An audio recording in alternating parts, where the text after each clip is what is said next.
Welcome back to channel student. तो आज हम लोग स्टार्ट करने वाले हैं क्लास 9th मूवमेंट बुक का chapter first the lost child का क्वेश्चन आंसर।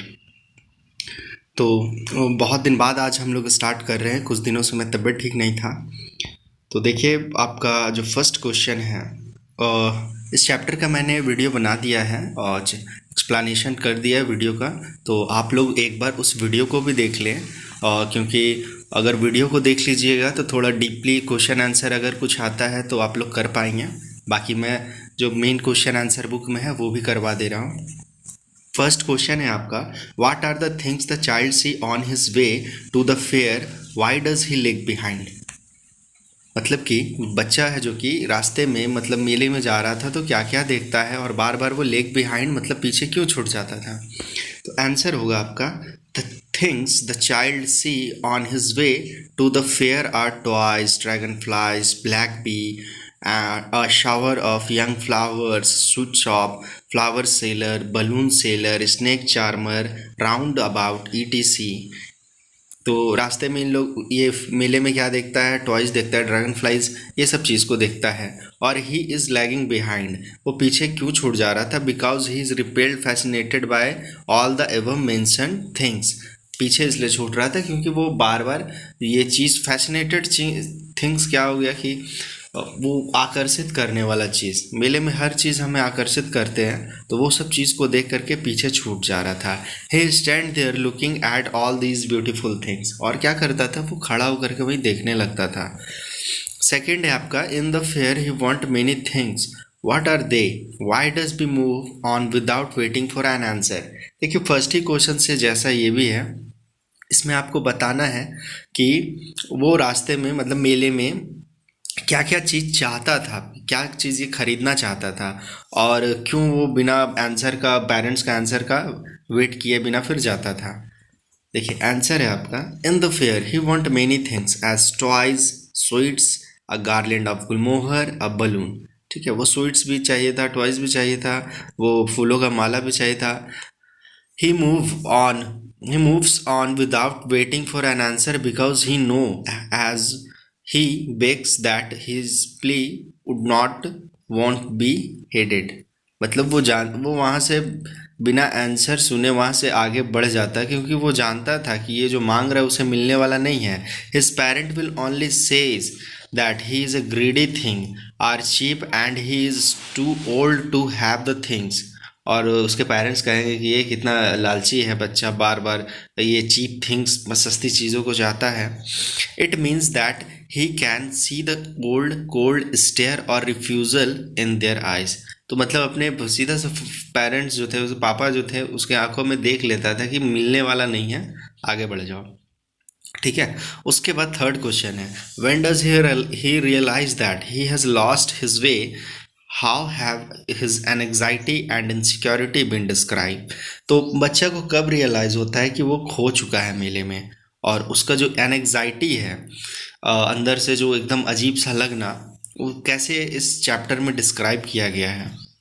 देखिए, तो when the child make a bold request to his parent that he wants to go on the roundabout and hears no reply, he realized that he has lost his way। मतलब जब बच्चा जाता है वो गोल वाले झूले के पास खड़ा हो जाता है कि मुझे इस पे झूलना है, पेरेंट्स से जिद कर रहा था, एकदम बोल्ड रिक्वेस्ट करता है कि मुझे ये चाहिए, इस पे हमको झूलना है, तभी वो अचानक रियलाइज़ करता है कि वो खो चुका है। He turn to look at his parents, they are not there. जब वो पीछे मुड़ के देखता है तो देखता है मेरे पेरेंट्स तो है नहीं, अहेड ऑफ हिम, सामने भी नहीं है। He turn look on other side, दूसरे साइड देखता है तो उधर भी नहीं है, they are not there. He look behind, पीछे देखता है, but there is no sign of them, मतलब समझ जाता है कि यहाँ पे नहीं है। फिर उसके बाद क्या हो गया, बच्चा खो गया तो जाहिर सी बात है, a full and deep cry rises, बहुत ज़ोर ज़ोर से चिल्लाने लगा, within his dry throat, एकदम सूखा गला से वो रो रहा है। And with a sudden jerk of his body he run from where he stand crying in real fear, मतलब वो सच का डर करके एकदम रोने लगता है। Tears start rolling down from his eyes, उसकी आंखों से आंसू गिरने लगते हैं।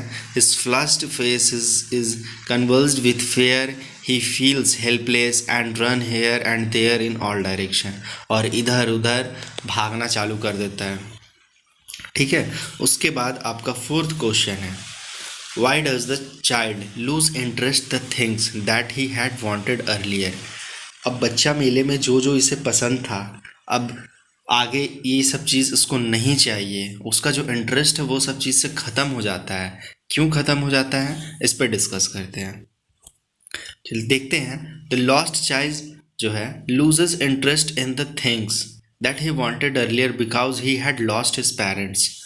ये अपने पेरेंट्स को खो दिया है। जैसा मैंने चैप्टर में भी एक्सप्लेन किया था कि बच्चा को हर चीज़ में इंटरेस्ट था, लेकिन जब वो अपने पेरेंट्स को खो देता है तो इसे सिर्फ और सिर्फ अपने पेरेंट्स चाहिए, ना कि मतलब मेले में दिखने वाला जो भी चीज़, मतलब जो ये दुनिया जो है उसमें चकाचौंध से भरा हुआ है, फैसिनेटेड थिंग से भरा हुआ है। ठीक है, हम एक टाइम तक वो चीज़ पसंद करते हैं, लेकिन पेरेंट्स जो हमारे मोर वैल्यूएबल हैं। जब हम अपने पेरेंट्स को खोते हैं तो फिर ये चकाचौंध दुनिया से बाहर निकल करके हम लोग अपने पेरेंट्स को ही ढूंढते हैं। तो बस यही जो स्टोरी है मेनली कहे तो इसी चीज़ को डिस्क्राइब कर रहा है एक बच्चे के माध्यम से। These things have no meaning. अब उस बच्चे के लिए ये सब चीज़ों का कोई मीनिंग नहीं है, नो वैल्यू। ठीक है, नो, 1 मिनट,